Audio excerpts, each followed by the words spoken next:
The expansion of the universe also gives rise to the second law of thermodynamics, which states that the overall entropy, and what entropy means, that it's the disorder in the universe, can only increase with time because the amount of energy available for work deteriorates with time. If the universe was eternal, therefore, the amount of usable energy available for work would have already been exhausted. Hence, it follows that at one point, the entropy value was at absolute zero, which is the most ordered state at the moment of creation. Again, Yah existed, he brought his word into existence, but then this is what it talks about in the beginning, Bereshit, and then comes creation.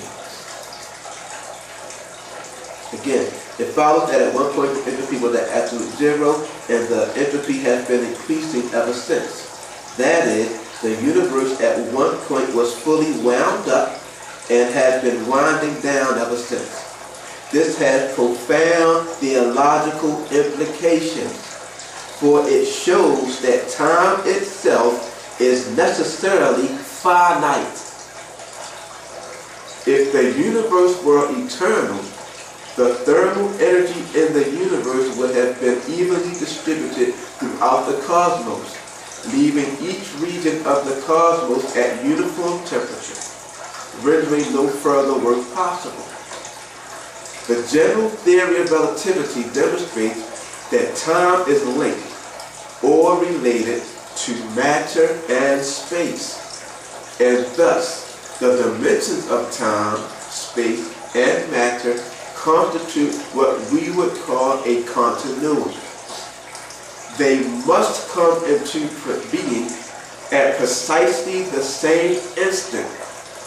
Time itself cannot exist in the absence of matter and space. From this, we can infer that the uncaused first cause must exist outside of the four dimensions. Now what's interesting about that is that there are four dimensions. Again, food for thought. Why four dimensions? Again, from this we can infer that the uncaused first cause must exist outside of the four dimensions of space and time, and possess eternal, personal, and intelligent qualities in order to possess the capabilities of intentionally space, matter, and indeed even time itself into being. Okay? Moreover, the very physical nature of time and space also suggests a creator.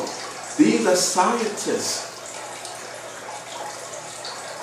Remember, nothing from nothing leaves nothing. You've got to have something. The very physical nature of time and space also suggests a creator. For infinity and eternity must necessarily exist from a logical perspective. See that? Even according to what they consider their logic and their reason, they cannot exclude the Creator. Think about that. The existence of time implies eternity, as time has a beginning and an end. And the existence of space implies infinity.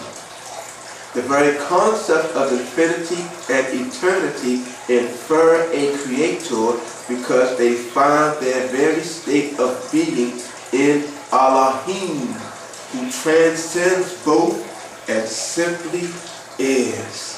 Think about that. I want to just tie that up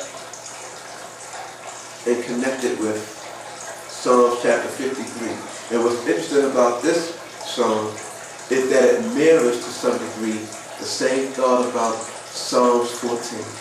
So what he said, to the chief musician upon Mahalah, Maskil, a song of David. The fool had said in his heart, there is no Elohim. corrupt are they, and have done abominable iniquity. There is none that doeth good. Elohim looked down from heaven upon the sons of men to see if there were any that did understand, that did seek Elohim. Every one of them is gone back. They are altogether become filthy. There is none that doeth good, no, not one. Have the workers of iniquity no knowledge, who eat up my people as they eat bread? They have not called upon Elohim. There were they in great fear, where no fear was, for Elohim hath scattered the bones of them that encampeth against thee. Thou hast put them to shame, because Elohim hath despised them. Oh, that the salvation of Israel will come out of Zion, when Elohim bringeth back the captivity of his people. Yaakov shall rejoice, and Israel shall be glad.